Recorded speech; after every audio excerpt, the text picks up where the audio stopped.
and welcome to our Global Construction Tech Program Innovation Session live from Paris. My name is Zineb. I'm a senior consultant at Impulse Partners, and I will be your host today for this session focused on sustainability.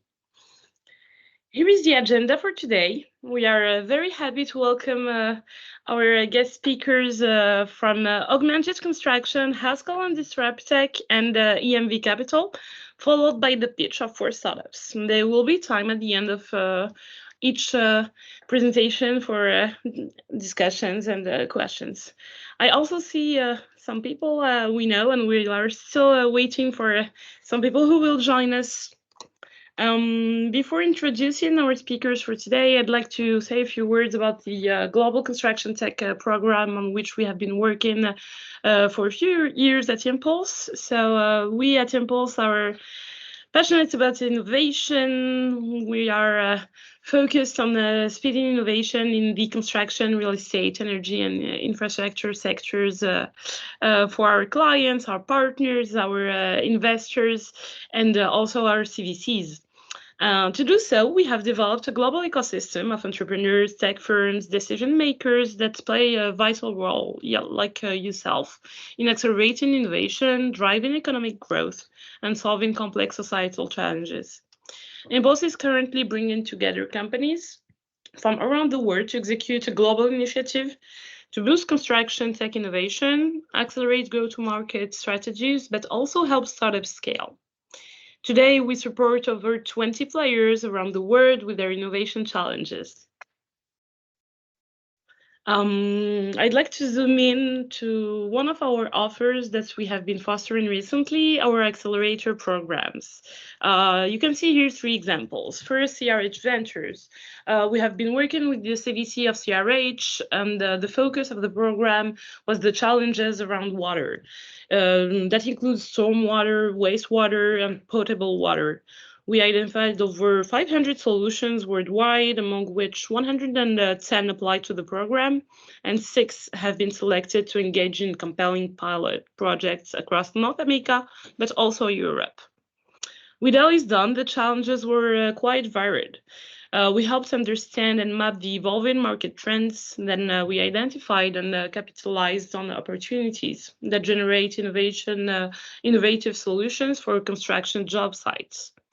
Over 100 startups applied, 8 were selected for a pitch day, and 3 have entered discussions with ELYSDON operating teams to plan a pilot. Concerning Barton Malow, the challenge areas were far more specific. They needed solutions that help automate labor-intensive processes, installing and operating solar farms, capturing data on job sites, mapping underground utilities, and choosing land for urban development. We have identified 30 solutions, of which 25 apply to the program, and we have planned a pitch day with 8 solutions so that they can incorporate these technologies through pilot programs always, and doing so improving efficiency and costs on their job sites. We're able to tailor to all scopes of problems, no matter how narrow or wide, understanding the opportunities, then capitalizing on solutions in a structured and mannered approach. We have identified and qualified over 3,000 startups today. You can see them on the screen on the video. We have helped collaborations between 200 startups and corporates, supported numerous entrepreneurship projects, and have been involved in multiple investment deals. The fact is that thanks to our mapping, we have identified startups through their technologies, their sector of implementations, and also, of course, their geographical areas. So this was just an overview of our activity, but if you are interested in learning more about what we do, please do not hesitate to reach out to us. Coming up today, first, I'm very glad to have Carl Eriksson, the CEO of Augmented Construction and who knows Impulse very well, who will speak a little bit about sustainability. Followed Kettler Knapp, CVC unit responsible and managing director at Haskell and Disruptech, will present us his activities. And then Ilyan Iliev, managing director at EMV Capital, will tell us more about EMV and its investments. Then we'll have the chance to have 4 startups which will be presenting the solutions. We'll hear first from Alberto Alcaran Garcia, the CEO of Holideck. Then Lawrence, the CEO and founder of Sustainable, will present us their activities. We'll also hear the presentation of Valentina Rojas, who will be presenting Flexo Fibers. And finally, we'll have Derek Stein, the CEO and founder of Adapt Materials. At the end, like I said at the beginning of each presentation, you will have a few minutes for Q&A. And also, the session is being recorded because of the time gap. So all of our North America ecosystem will be receiving the presentation decks, but also the recording. So generally, we receive some emails asking for contacts, and we'll make sure to do so. I do invite everyone to mute their microphones during the presentations, and of course, you can activate them if you have any questions or type them down on the chat. Without further ado, Carl, I'll leave you the floor. Hi, how's everybody doing today? Can you hear me okay? Yeah, great. Great. So I don't have a formal presentation, but I just No worries. wanted to give my thoughts before turning over the floor rather to the folks here, who the real market makers on the sustainability side.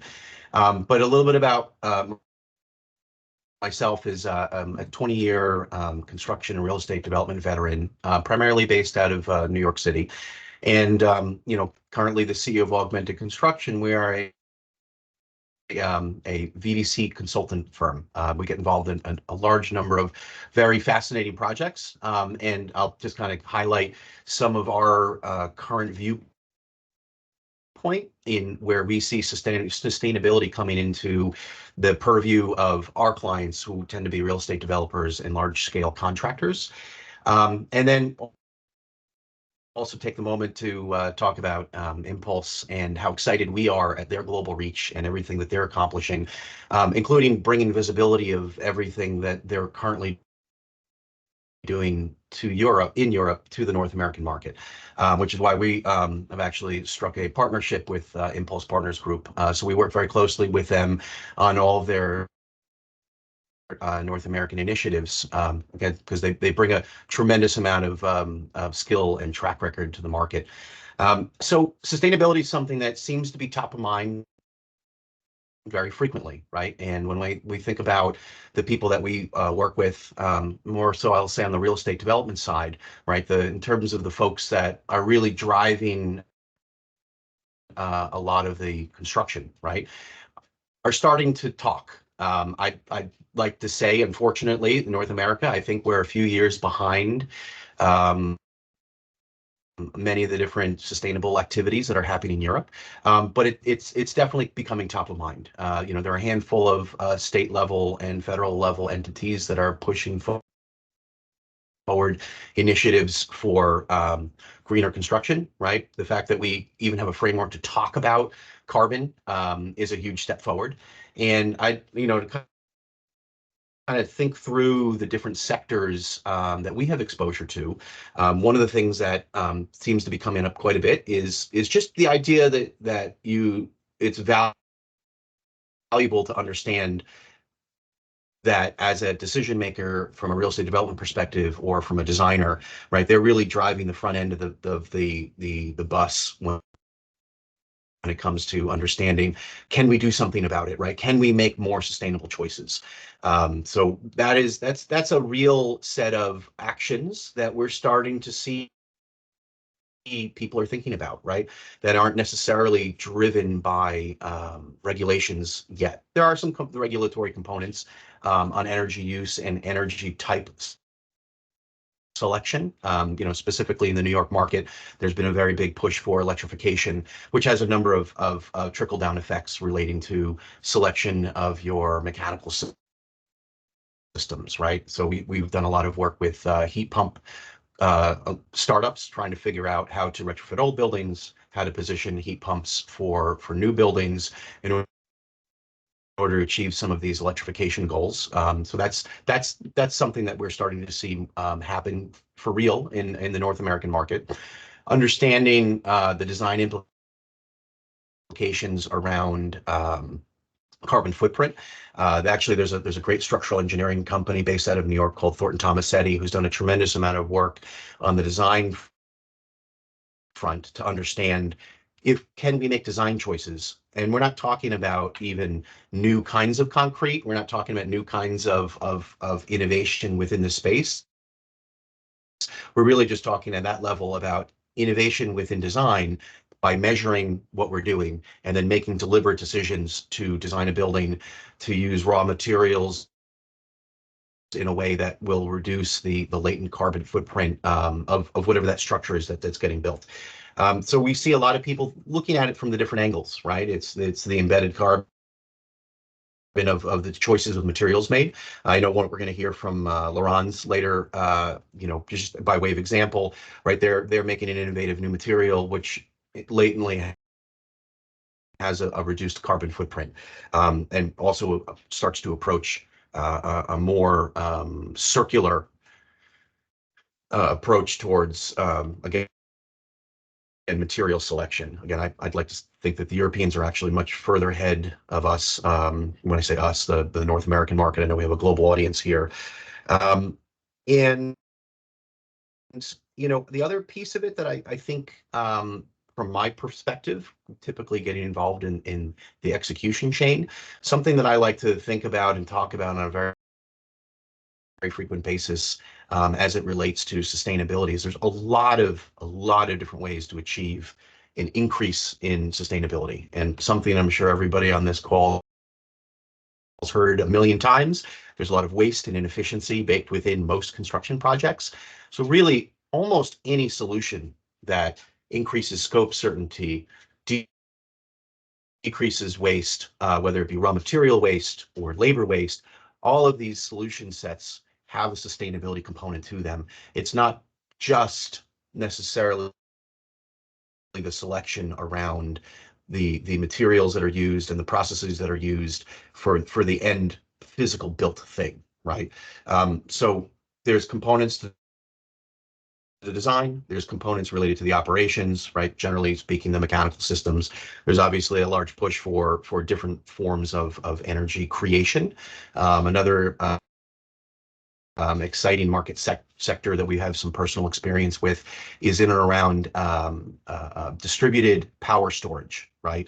How do we help utility companies, and there's a large push for private companies that are installing or developing battery storage facilities to be able to reduce the need for fossil fuel micro power generation plants. Very exciting thing.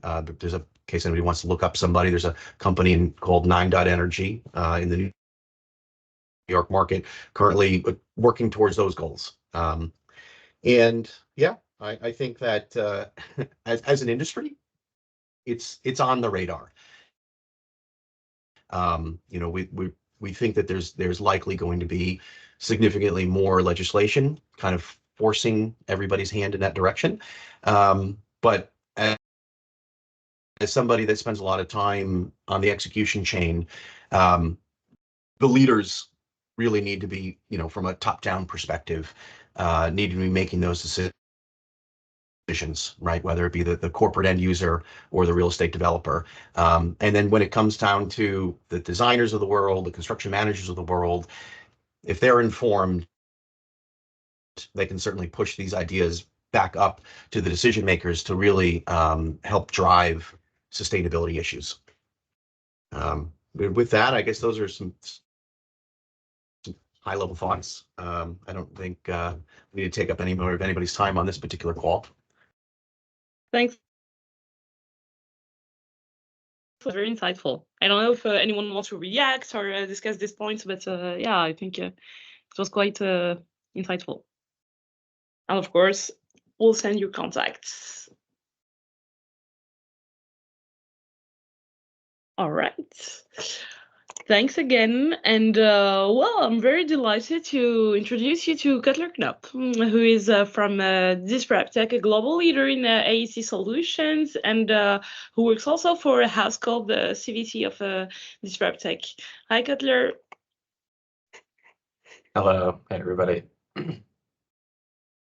Really enjoyed that, Carl. Thanks for the breakdown there. I'll be able to share a screen here. Yeah. Cool. It's hey everybody. So I will keep this kind of brief on us so we can get down into some questions and whatnot. Let's do. All right. Well, thanks everybody. I'm Cutler Knupp. I sit in the Haskell headquarters, which is in Jacksonville, Florida.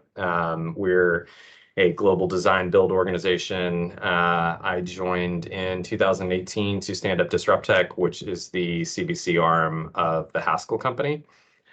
So since we have global reach and we are integrated design build, EPC, we have the purview across the entire scope from design, conceptual, architectural engineering, and then from the construction project execution as well. So a little bit about Haskell, coming on,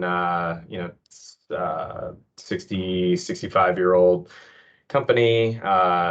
We've got a solid track record around kind of safety, LEED accredited projects, seeing not as much of that as we did, maybe 10 years ago or so, but still relevant there. 2,200 people, probably 700 to 800 are the engineering and architect skill sets. The rest would be kind of project manager and execution from the corporate side. Our markets include kind of the larger water, industrial, wastewater, healthcare, manufacturing. CPG is kind of specifically a strong market for us, along with food and beverage and beer, wine, and spirits. Some of the kind of engineering skill sets that we have in-house, won't kind of bore you all with those details, and then kind of where we stand as far as kind of from ENR's benchmark here in the U.S., kind of top 400, top 100 contractor. Locations globally there, and on DisrupTech, this is what we're doing. So standard kind of CVC, our innovation program also rolls up through DisrupTech, so that gives us the opportunity to both be making investments in organizations that are kind of getting traction and driving change in our industry, but also internal projects and getting closer to the teams that we're working with on that, on those objectives. So it's kind of some of the investments that we've made to date. And when it comes down to the approach for reducing kind of embodied carbon, which is a big one for us, we're kind of evaluating the opportunities kind of on a scale similar to this, and saying where can we be driving most of that change. Obviously from the design side, there is the opportunity to incorporate all sorts of new and alternative materials. When it comes down to the engineering, getting those actually spec'd into the project, a bit more challenging depending on the maturity of said solution. But from the technology side, we're able to pilot, kind of support these, and then move to scale them at the enterprise and make them standard across projects as we see the fit and the opportunity. So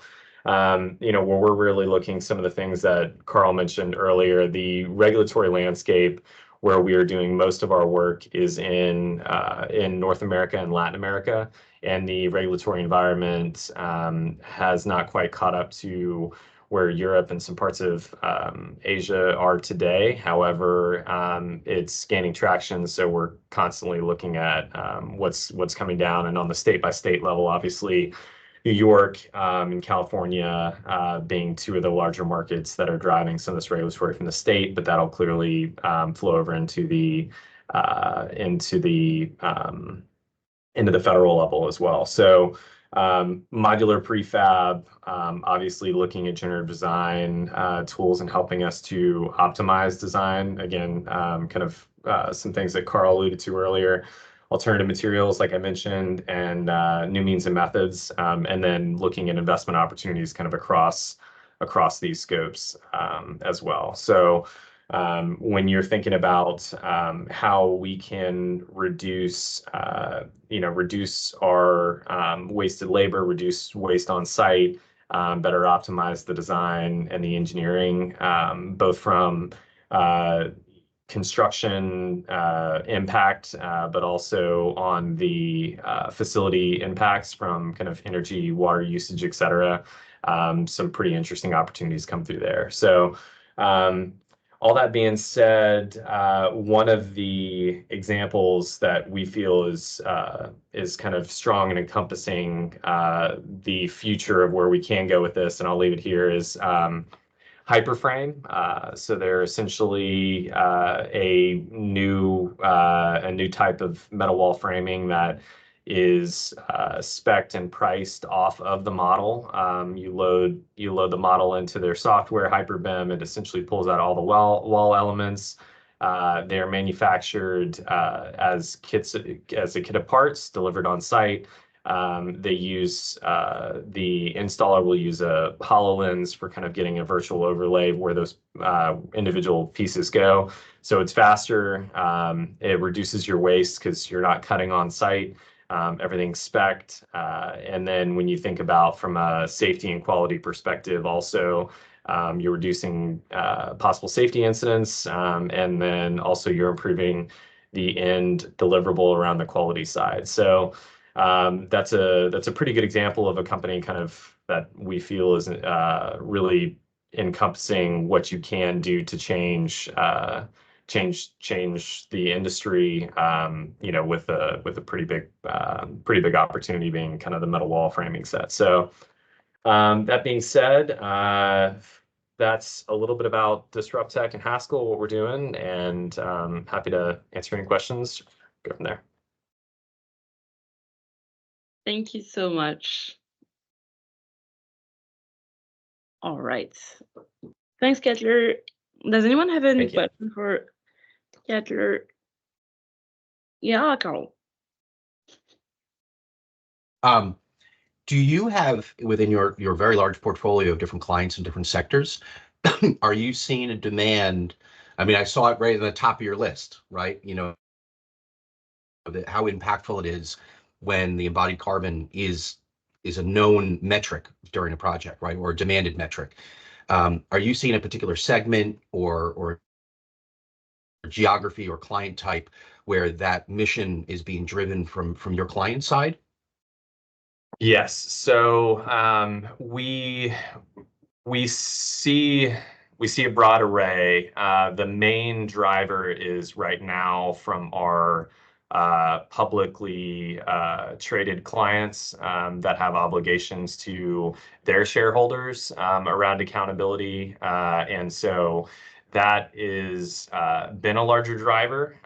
However, we see when it comes down to the actual execution of the project, some cost drivers, even though maybe making the project more sustainable from that element, if they are increasing in a material way the cost of the project, they will scrutinize obviously those areas kind of meticulously to understand what the real impact is and how important they are to the project and the overall ROI hurdles, et cetera. So and then we see it across kind of the brand set when you think about the brands that are maybe more sensitive to that messaging around kind of the sustainability, their overall footprint from a production and environmental impact perspective.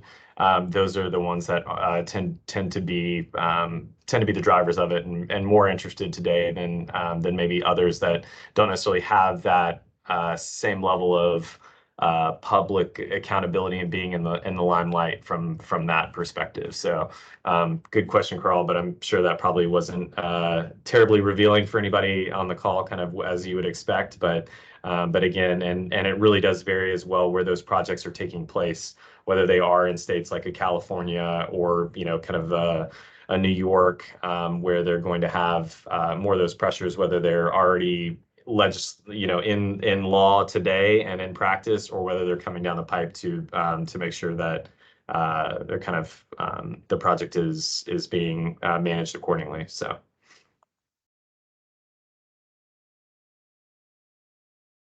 Thanks, Rob. Thank you. No, thank you for that.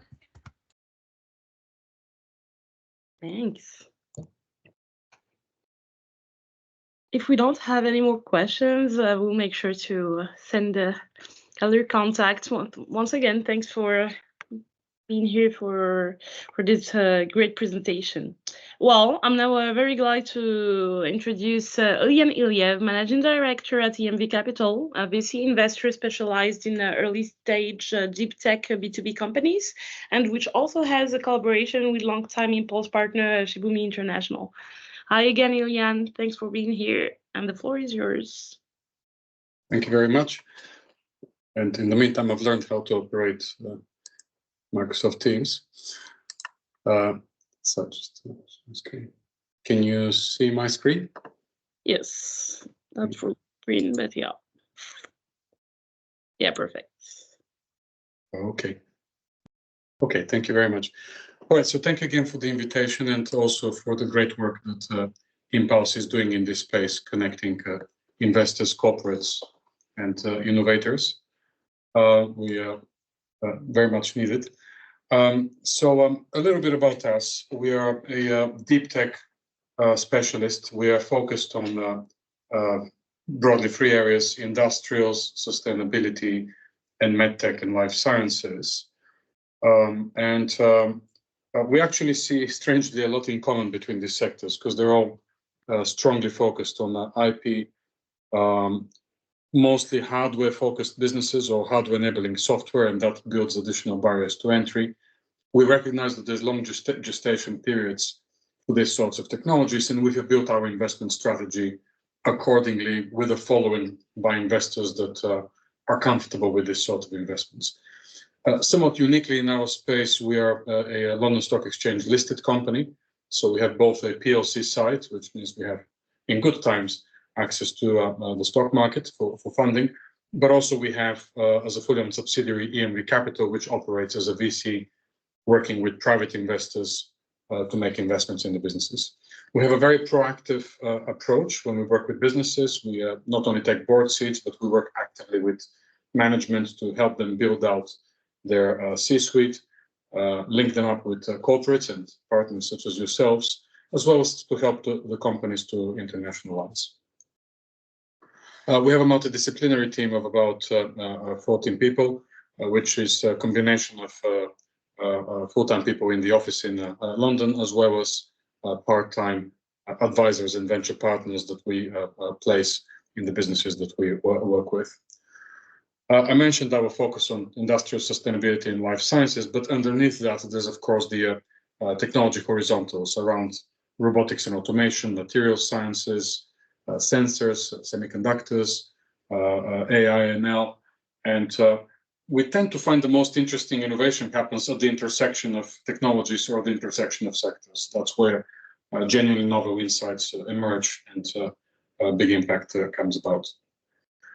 We have an international portfolio that ranges from early stage university spinouts through to a NASDAQ listed company.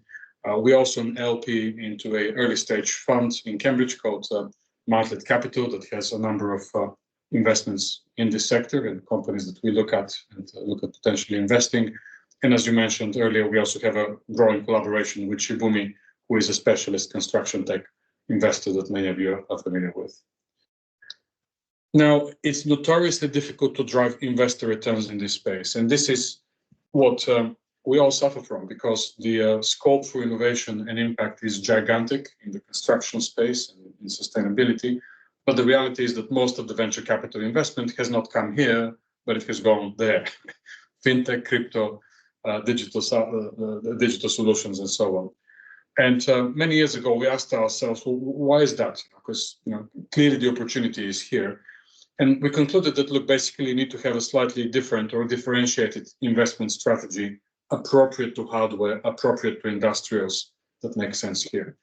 And this is what we've ended up with is a a combination of what we call capital efficient investment strategies. And what we mean by that is there is the combination of private, public money, but also working very closely with the companies to build their financial models and to identify exactly the points at which private money is needed, when we can switch to other types of funding, be it debt, be it project finance, be it corporate VC, but also being cognizant that, especially being in Europe, there isn't an infinite amount of money. So you have to grow businesses in a different way in our environment.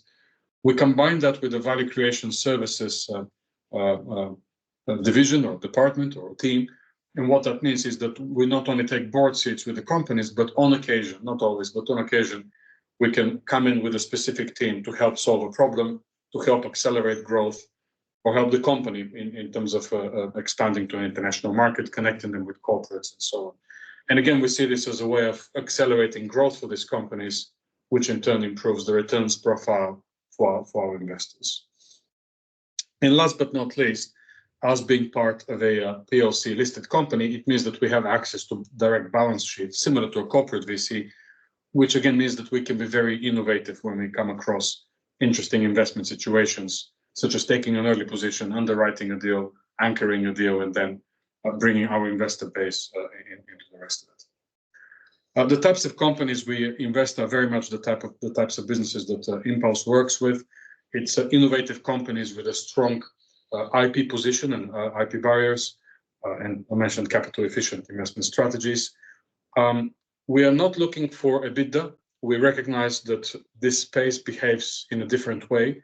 What we do look for is early recognition by the market. It might be your corporate partners, it might be industrial pilots, but early recognition from the market that there is space for such technologies, and then we work with the teams to make it into a success, to get it into revenues and eventually.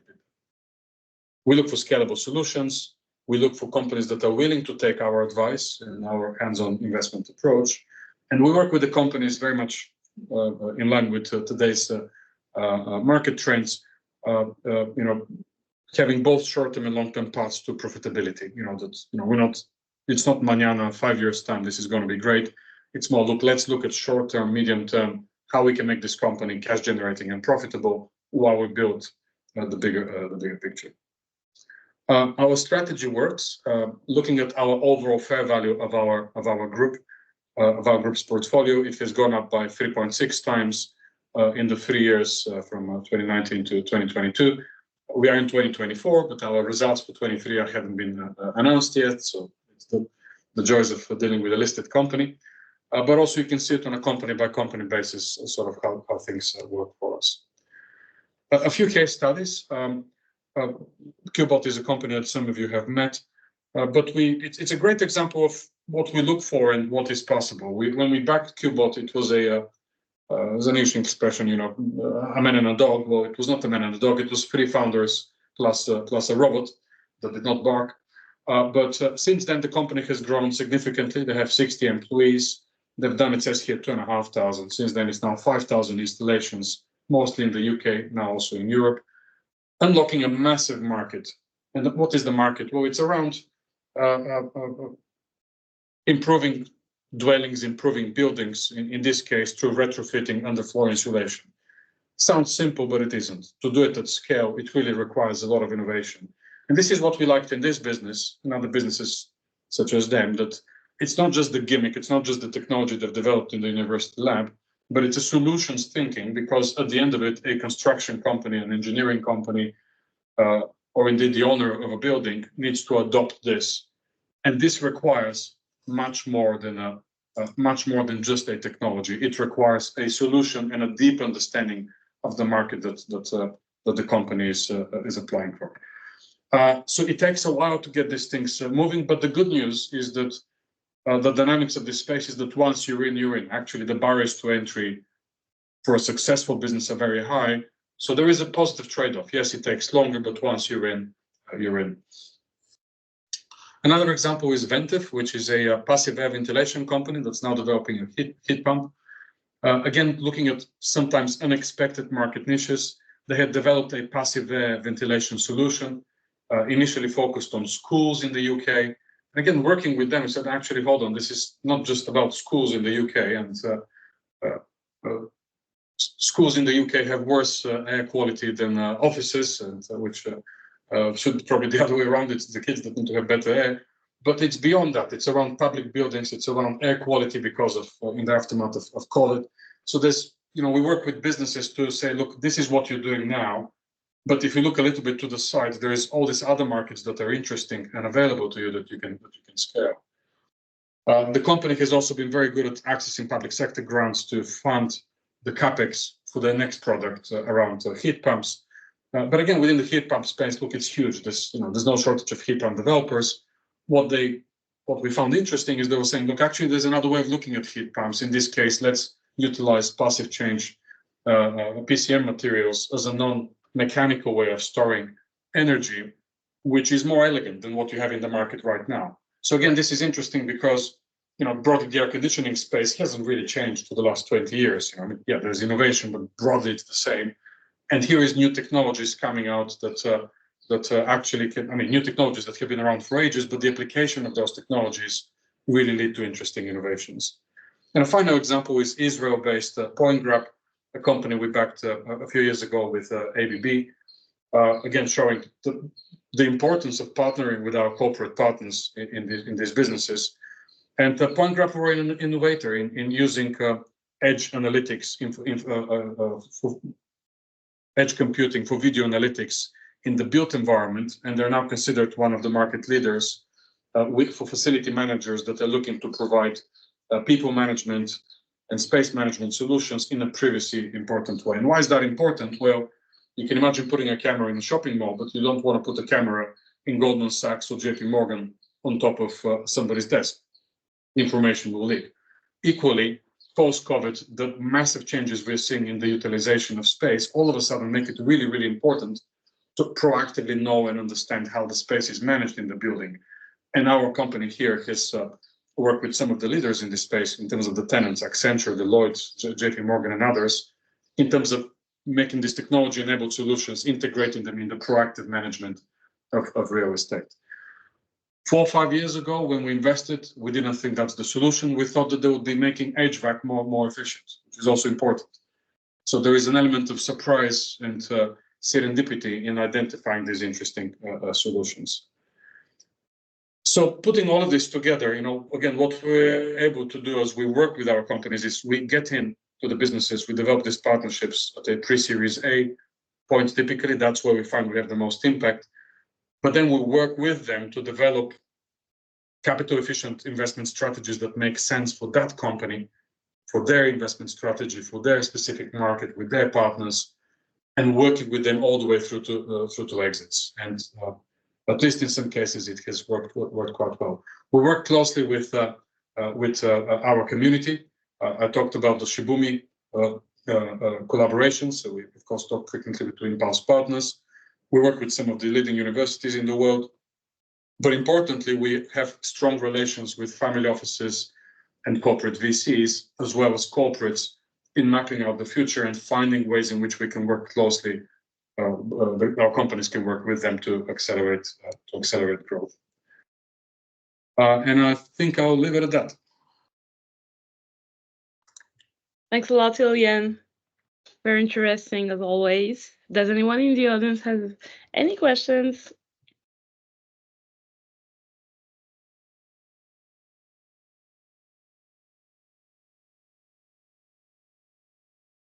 All right. Like always, will not hesitate to send it over to you if there's any questions. Thanks again.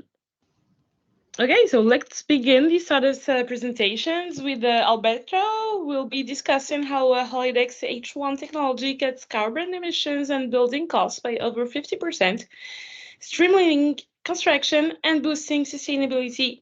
Hi, Alberto. Hi, how are you? So I'm going to share my screen. Yes. Okay, so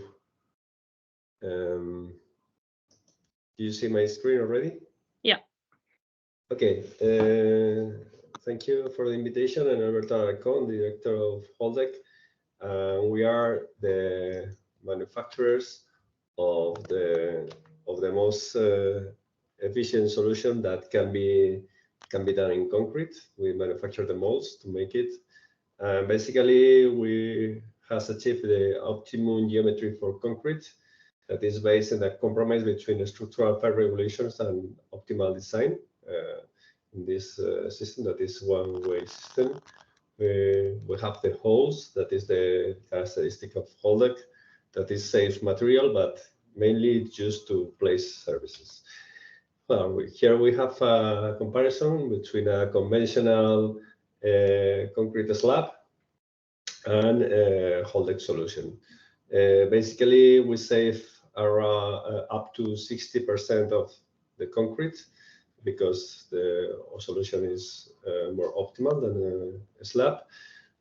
As we reduce the weight of the structure, we save up to 45% of the steel.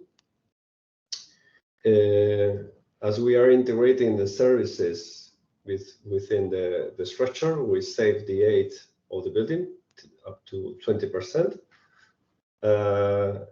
As we are reducing the weight of the building, we save foundations and columns up to 40%. And as we are reducing the height of the building, we can reduce as well facades, partitions, all vertical elements. And in most of the buildings, we are saving the suspended ceilings and some other elements as well. So that means that we can save around up to 20% of the total cost of the building, and 40% of the embedded carbon of the building, because we are reducing in all the elements of the building. Here we have an example of a building with 19 meter spans with services integrated in the ceiling. We don't have suspended ceiling. The services are easy to handle and easy to maintain, and that's the reason we got the Innovation Award of the concept of tall urban habitat for tall buildings. And this is some pictures of the building block. And basically, we take all these concepts together, all these savings together. We get Holdeck Zero, that is a global solution for the building, and we are offering that to the market. And for example, in this example in Sacramento, in the United States, we were able to save 90% of the total cost of the building and 40% of all embodied carbon of the building. We were reducing 4 stories. What are we offering to developers? We are offering a turnkey collaborative project where we can work from the beginning in the project to get all these savings in cost and embed carbon. We have a long, big different solutions. We have a two-way solution. That was the beginning of the company. And now we have developed the most optimal solution, that is the one-way solutions. We have different thickness for different spans. We have developed precast solution. We have developed solutions with wood, customized solutions. And the range of spans that can achieve Holdeck is between 6 and 22 meters. So we can make any building. It can be conventional reinforcement or post-tension reinforcement to achieve even larger spans. And basically, our molds are like Lego blocks. They are stackable, they are light, they are easy to use, they are reusable. And so it's an industrial system that is very quickly to mount, and it can be done by any construction company worldwide. It's impossible to commit mistakes with our technology. We have complete freedom to different services configuration, just for the present and for the future of the building. And we can compete with not only concrete, but other solution like steel, where we copy the geometry most of the times, because it's very similar, the geometry that we use, but instead of having steel beams, we have concrete beams that are much more cheaper and sustainable. And we can even compete with wood in embodied carbon, and that's why, because the solution is completely optimal. And in this example, it was developed by external engineers. The Holtec solution was only 10% more emissions than the wood solution. And then we decide, okay, what happens if we use low carbon materials like low carbon concrete and low carbon steel? And well, you can see here the numbers. It's just amazing. Okay, if we're able to save around 40% of total embedded carbon of the building using Holtec, mainly in the structure, as we have said before, that could be a saving of the 2% of total emissions worldwide. The scale is huge, as you can see. So 2% is the emissions of the whole Germany. Well, this is our moment, because there are green funds are thinking about carbon, and all the policies and standards are thinking about that. Our product is patented worldwide.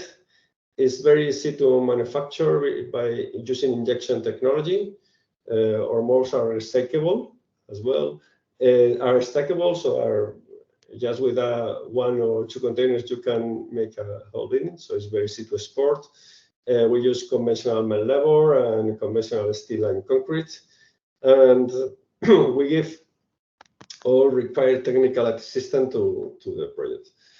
The scale of the construction industries for floors is huge. Supposed to 230 billion of square meters are going to be built from now to 2060.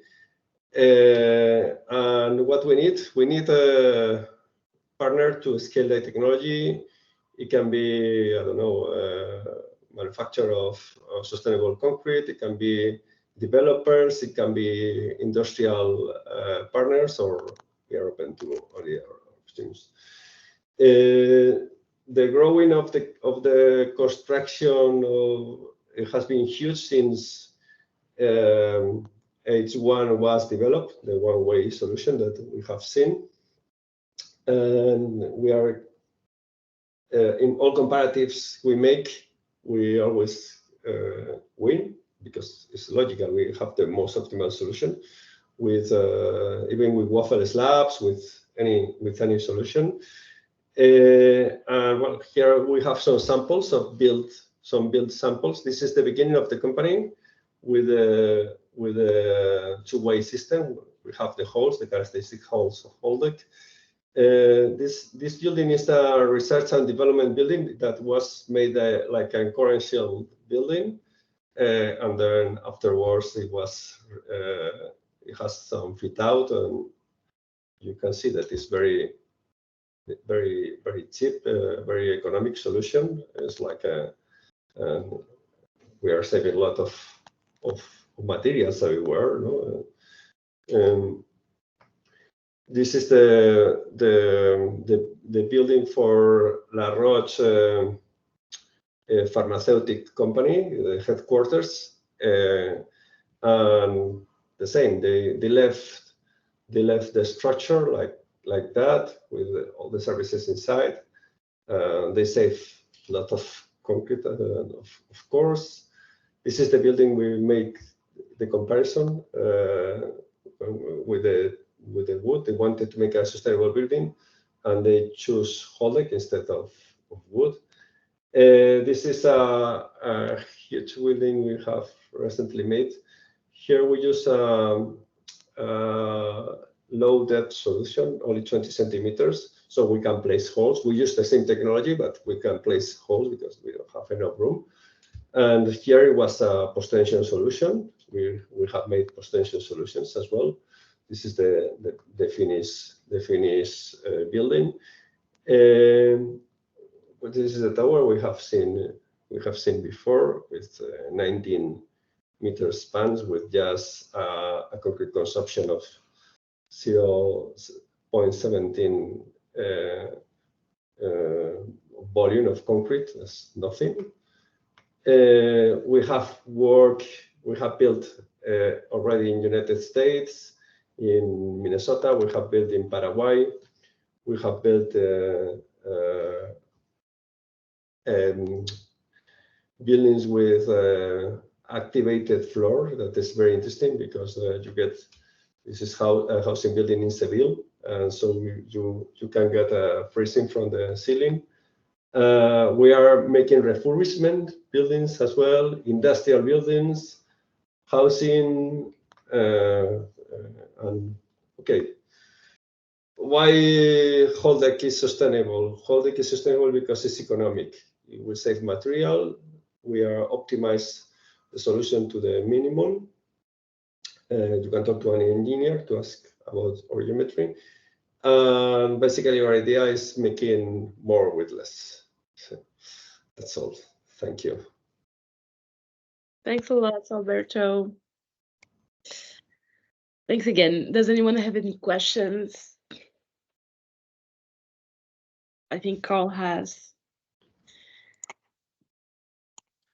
Very exciting to see, by the way. I had a question on some of the alternate analysis that you've done of very popular construction type for affordable mid-rise housing in the New York market is block and plank, where you're building the walls and the structure with CMU, and then you're precast making concrete planks and then shipping them in from the factory and then craning them into place. Mm-hmm. Have you done a comparison for that structure type with your design solution? Yeah, of course it depends. It depends of the spans. Always, we are better for bigger spans. We can make any span. What is the span? 6 meters, 5 meters? Well, we always get advantage with this system. Let me show it to you.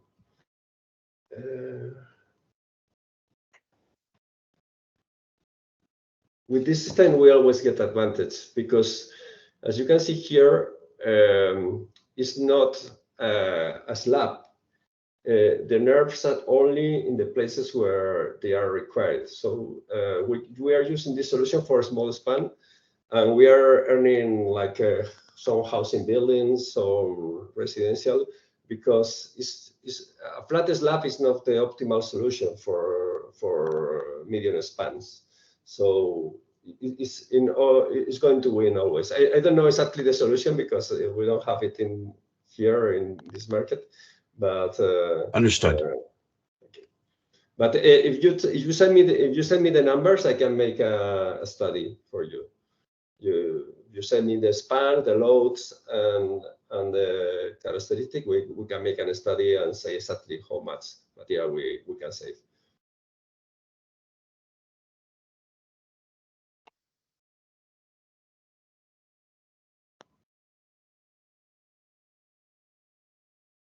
Any other question?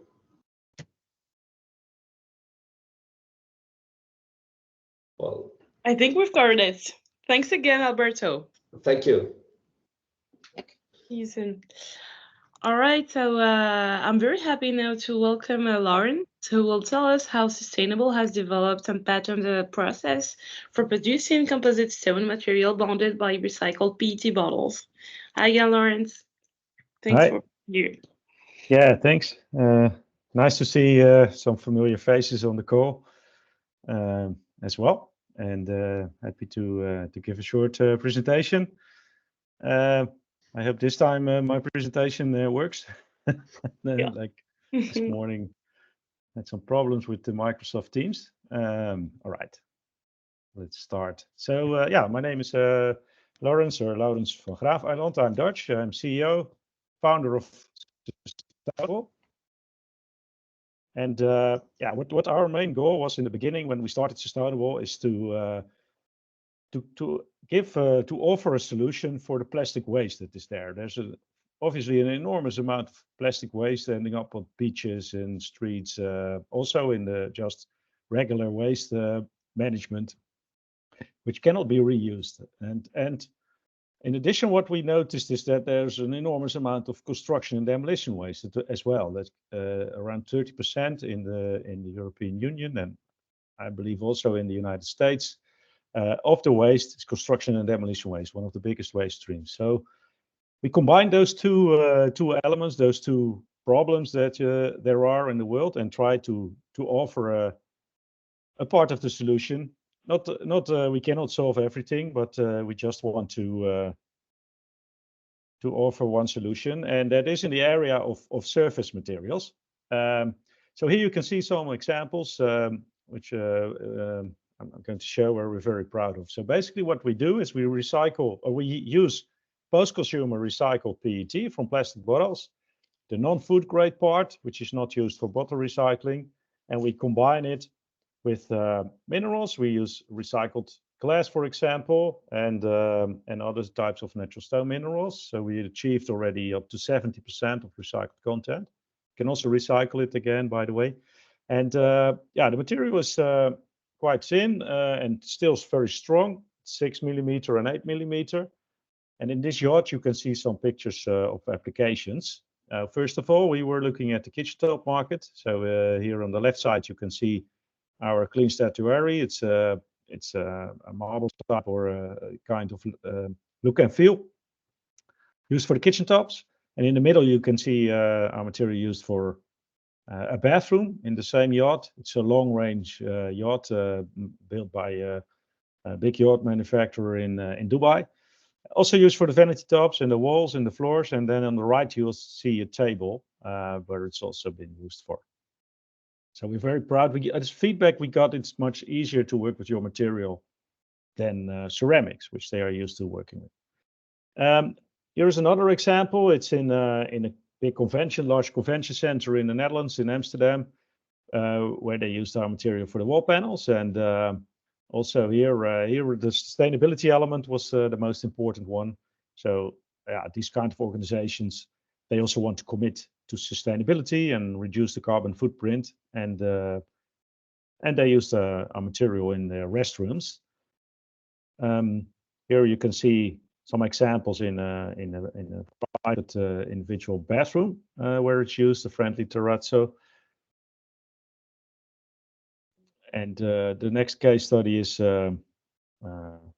countertops installation. So we've been focusing on the kitchen countertops, where we try to replace engineered stone, engineered quartz, which is very popular, which has grown a lot in the market. And we believe that our material is a very nice, attractive, sustainable alternative for both engineered stone and solid surface. So this is in a holiday home on the left, a large holiday home for 24 people, combined with some nice cabinets made from sustainable recycled wood, actually. In the middle, it's an affordable house in the Netherlands, and on the right, it's an office application.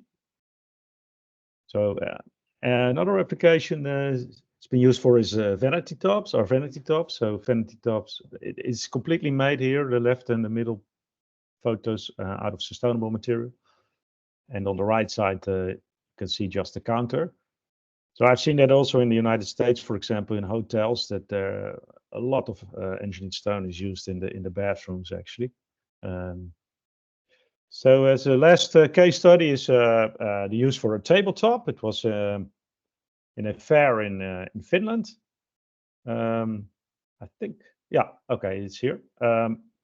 So presentation tables, used in a nice Habitare fair in Finland, and all kinds of participants showed their own materials on our tables. So that was really nice to see.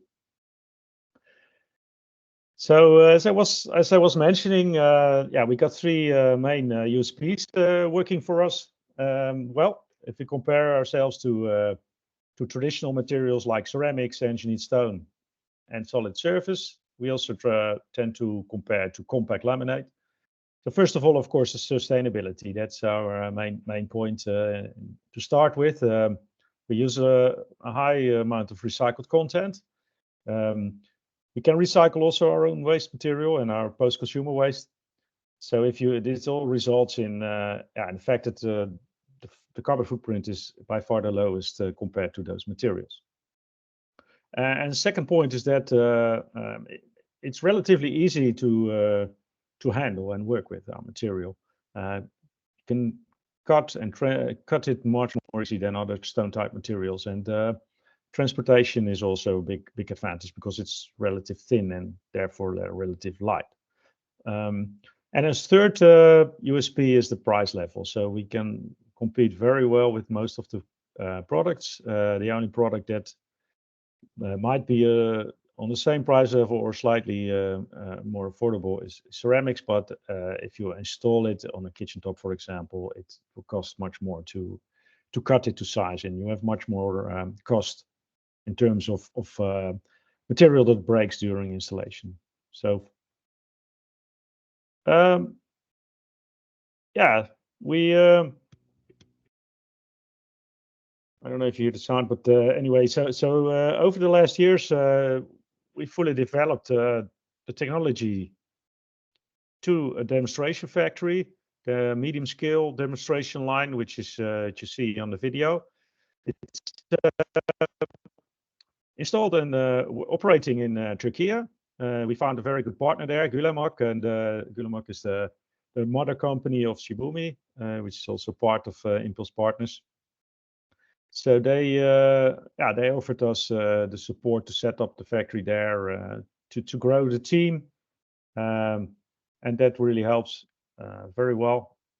We can produce up to 200,000 square meters or 2 million square feet a year annually in this factory, but of course it has its limitations in terms of width. It's a first factory, so here you can see also, by the way, our printing technology, where we can make all kinds of designs.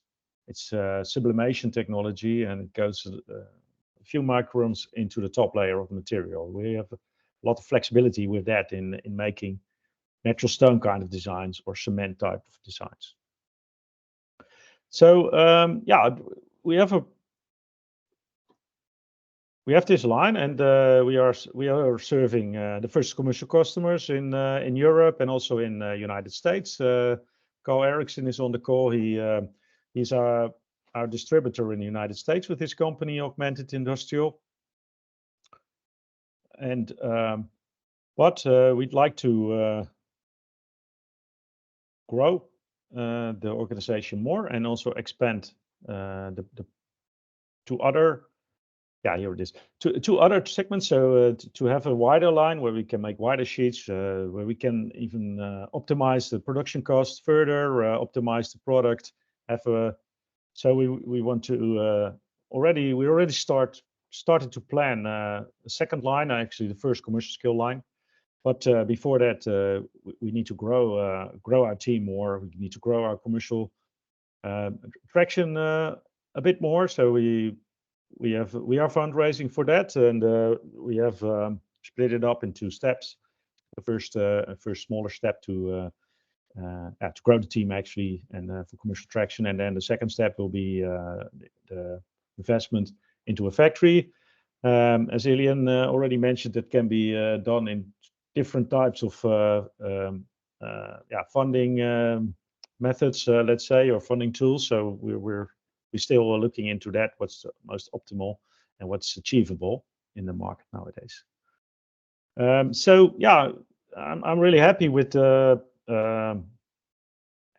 actually with the Impulse Partner ecosystem, and apart from the investment, I'm also looking forward to make new connections, to grow, to do pilots, to talk whether it's interesting to build more on our market side, on our market traction, on our go-to-market, of course. So yeah, thank you very much for the time, and you can always approach me after this call, and if you have any questions, just let me know. Thanks a lot, Lawrence. Very interesting as always.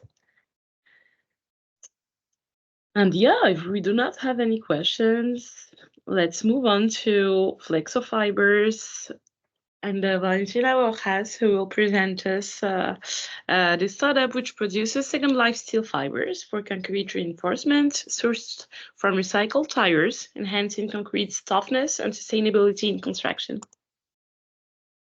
Hi, thank you so much. Hi again. Good afternoon and good morning to the US people that are joining us in the call. Thank you again for the opportunity and the invitation. My name is Valentina Rojas. I am the Chief Strategy Officer of Flexo Fibers, a startup that is based in Spain, Toledo. And I'm here to tell you a little bit more about us, what we do, why we do exist. So we basically exist because we are unlocking the potential of Second Life steel fibers that come from tire waste and that are being used for concrete reinforcement in the construction industry. So more about us, we consider ourselves as an R&D company, an R&D firm, that is dedicated to develop technology, new technology to transform materials that are sourced from end-of-life objects, specifically in this case from end-of-life tires, into valuable resources, giving them second life. We have two areas that the company focuses on. On one side, the research and development area, to develop cutting-edge technologies and patents to add value to materials, and on the other side, the service department that includes all the technical and technological advisory services that we provide to our licensees to optimize patent exploitation. Just give me 1 second. I'm having a little issue. There we go. So why do we exist? We're trying to solve a global environmental concern regarding tire waste. More than 3,700,000 tons of tire waste are being generated in the European Union yearly. And that tire, 3.7 million, contains 600,000 tons of steel fiber, which all of them goes to steel foundries. And within that process, more than 1 million tons of CO2 are being generated only from steel fiber consumption in the European Union. Also, there is a huge market opportunity for steel fibers for concrete reinforcement in the EU, and more than around 500,000 tons of steel fibers are being consumed yearly, which half of it, or more, a little less than half of it, are being imported from Asia. So we came up with a state-of-art technology that transforms steel waste from end-of-life tires, as you can see here in this image that I'm showcasing in this slide. And through our innovative process, we separate bed wire, we separate rubber and steel fibers. And then we give our fibers a second life, introducing them or relocating them in the construction industry for concrete reinforcement. In that sense, after 5 years that the steel fiber is in the tire, we are giving them more than 40 years extra because we're relocating them into the concrete for different applications that I'm going to explain further. Our value proposition focuses on the environmental side. If you compare the steel fiber manufacturing process with our process, we save a huge amount of CO2 or the carbon footprint, which gives a total of 20 times lower than the other conventional fibers. We are reaching to almost zero in our production process. And I think that's the most important thing that differentiates us from the competition. We also give second life to waste. We have an exportable technology that can be transferred into different territories and can be added into, let's say, a recycling plant, a tire recycling plant. And since we believe in local production, we also have logistics footprint reduction. And besides that, which is the most important part, we have competitive pricing. We're cheaper than conventional steel fibers. As I mentioned before, we have a carbon footprint 97% lower than competitors. Our fibers have high quality steel, which is a great thing when combined with the concrete for concrete reinforcement. We have larger number of filaments per unit of weight, local production, and the highest tensile strength than any other fibers. In overall, what is the most important part is that we help reduce the carbon footprint on every cubic meter of concrete poured in construction. In terms of our business model, we have two lines. On one side, we have the product sales. We have direct sales of our steel fibers that come from our plant. As I mentioned before, we are located in Toledo, Spain, and our facility can export to the different territories in Europe. And we also have licensed sales. Since we developed the technology that is exportable, we're looking for licenses that are interested in expanding the territories in Europe. Since there is a huge opportunity, the market opportunity, we believe that that's the most convenient expansion model. And here I'm presenting our journey. We started the company in 2017 as an experimental plant. Since then, we have conducted field validations with different clients and in different applications for concrete reinforcement, as well as laboratory testing. By the end of 2021, we completed our pilot plant with a capacity of 500 tons per year. After that, we won the EIC Accelerator program of 2022, and with that help, we have been able to scale up our pilot plant into a pre-industrial plant with a capacity of 2,000 tons per year. We're still in that process of achieving that. And I think we're planning to achieve it by the end of 2024. We're looking for investors to scale up the plant after the industrial plant is completed to an industrial plant with a capacity of 5 tons per year. And you can see here the expansion plan that we have through licenses in Europe and in America. We are planning to reach by 2030 at least 10 licenses, and our annual production plan is to achieve 50,000 tons per year. As far as the technical validation and certificates and consumer validation is concerned, we have conducted technical validations and have collaborated with different institutes. We have done work with Instituto Torroja in Spain, with CEMEX Global Research and Development, Universidad Politécnica de Cataluña in Barcelona, Spain, Politecnico di Torino in Italy, and ITEC in Barcelona, Spain as well. Some certificates that have been recently issued is the European Technical Assessment and the Life Cycle Assessment, which is key to have a product being commercialized in the European Union. And we're in the final stages of obtaining the CE marking and the Environmental Product Declaration. As far as the market opportunities is concerned and our products, there's a huge opportunity in steel fibers and concrete reinforcement, specifically in flooring and pavements, tunnel linings, precast elements, UHPC, structural repairs, and special mortar. We currently have 3 different products. We have FX25, FX20, and FX15, which differ in the length. 25, 20, and 15 are the different lengths, the average length of the fiber. And depending on the application that you're looking for, one of the products applies better than the other one. In terms of our team, we have a highly experienced team in different areas and sectors. We have experience in equipment design, tire recycling, precast industry, more than 45 years in construction.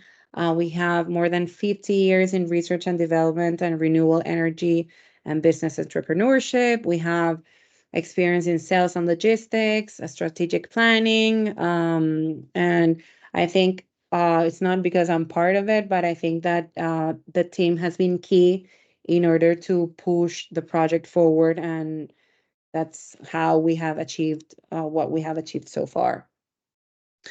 Wrapping up the presentation, we're looking to collaborate. Let's collaborate together. We're looking for investors. We're looking to develop more Second Life materials. We're in the first stages, and we have developed the technology to obtain the fibers.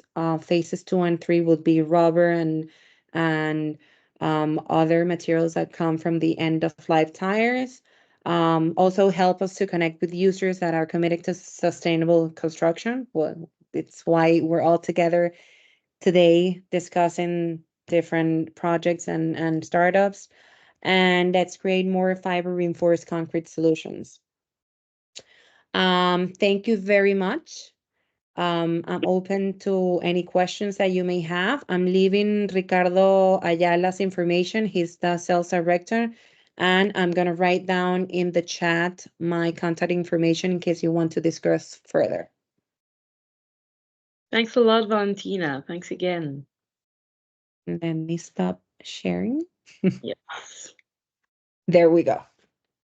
Great. Thanks again. I'll send any questions I have my way to you. So thank you. And well, to conclude, we will have Derek, who will introduce us to Adept Materials, a company specialized in the development of multifunctional construction materials that enhance energy efficiency, comfort, durability, and streamlined building construction. Welcome, Derek. Thanks for being here. Right. Well, thanks for the invitation. Hopefully this is showing. Yeah. So Adept Materials, we're a startup company, and we are bringing to market a new material technology that aims to solve some interlocking and fundamental problems in buildings. So all buildings have a number of things that we want from them. Buildings account for more than 1/3 of the energy we use and the greenhouse gases we emit. We spend about 90% of our time indoors, and most of that energy is going to keep us comfortable. Buildings should also be keeping us healthy, but at least in North America, almost half of them expose people to mold and moisture that actually compromises their health and costs literally tens of billions of dollars in added health care costs. And that moisture adds tens of billions more in terms of building maintenance, because it's also bad for the building. So to make better buildings, we have to solve a number of interlocking problems all at once. And so for inspiration, we've turned to nature in the sense that if I look outside at any tree, a leaf on the tree can regulate its humidity, its temperature, and its moisture levels without consuming any electricity or fossil fuels.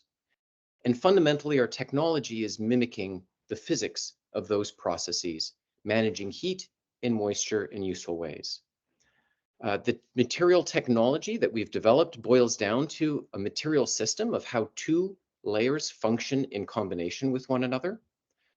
We call it a multifunctional technology because of how it manages heat and moisture. It does multiple beneficial things for a building. We have 5 issued US patents and we're prosecuting more internationally. And probably the best way of explaining what these multiple functions are is to give an example with a concrete example of a building material. So the first product that we'll be bringing to market is a climate regulating system of paint and primer. This is something that to the end user is going to be suppressing mold, improving comfort and health, and increasing the building efficiency of their home. Our market potential is large because, you know, paint is almost on every wall that you can find. And I'll show you that there's a strong value proposition for a very large beachhead and bathrooms. Okay, so here's what the technology does. I say that it can regulate humidity passively, like plants do. And there's no room in a building where humidity is a bigger challenge than in the bathroom. We come in, turn on the hot water, and as it comes out of the shower head, very quickly you have condensation on the walls, the humidity goes up, and the conditions are ripe for mold growth. Here we're simulating those conditions by putting boiling water inside these little boxes. The lid of each box is a piece of gypsum drywall. And what's worth paying attention to is the paint on the underside. The conventional paint on the bottom of the box on the left is leading to the conventional result. Namely, you see that the humidity is causing condensation inside the walls of the box. And we're monitoring the humidity, which is rising over 80%. These are the conditions that give rise to mold growth, that deteriorate the building materials and impact our health. The paint on the lid of the box on the right has our technology embedded in it. It has the capacity to absorb and sequester away excess vapor from the air, essentially providing climate control passively. And it's prevented any condensation from happening, and it's kept the humidity 14 percentage points lower. In the context of energy efficiency, this is preventing you from needing the HVAC system to dehumidify. But what it's also doing is it's providing essentially a phase change material that passively regulates temperature. When we go outside on a hot day, the sweat evaporates from our skin, providing a nice cooling effect. And the stored moisture in this material is providing the same kind of benefit. Here you see an image from an infrared thermal camera showing the cooling effect of our paint cooling at surface temperature 2.5 degrees centigrade below the conventional paint in the background, indicated in blue, on a hot summer day in Boston when we tested our material outside. Modeling the performance of this in a building, we come up with reductions in HVAC energy by 5 to 10% on an annual basis.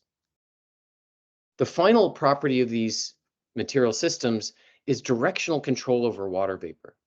See, if moisture stays in your walls, it can cause mold growth, and that's the danger we want to avoid. And so this material allows water to escape easily. But if water vapor is trying to get in, the door closes.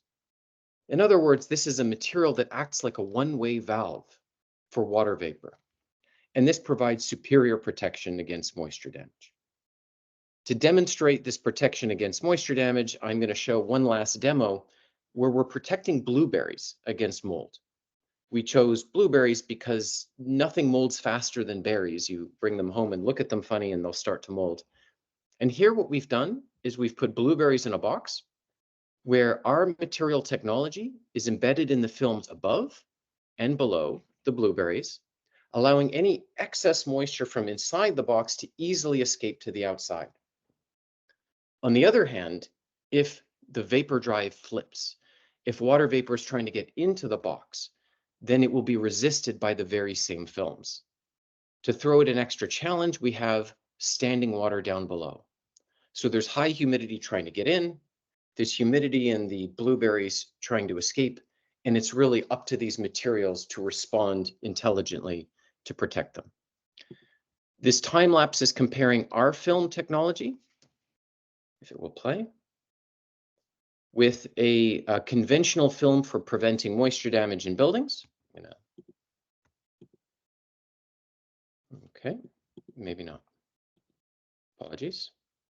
Let me try one more time here.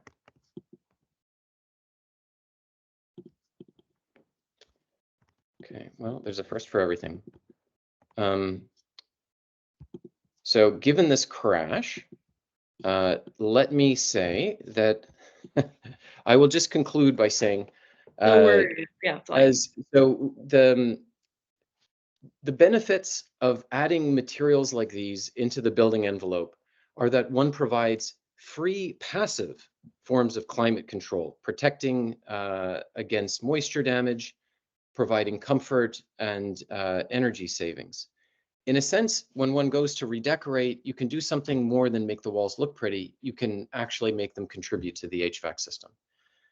We are a startup company getting ready to launch this first commercial product beginning of 2025. We have pilot projects scheduled and others in discussion with major US home builders. And we are currently raising a seed round for the capital to do this go-to-market launch. And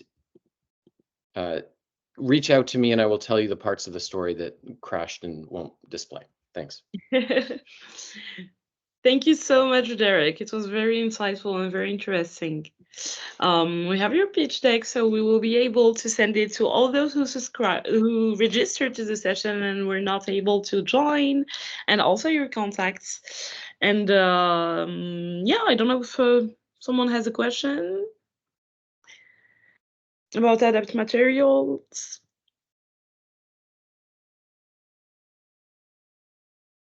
Well, and if not, let me thank you all for being here with us and for these very complete introductions and presentations of Carl about augmented construction and his point of view of sustainability, particularly in the US and North America.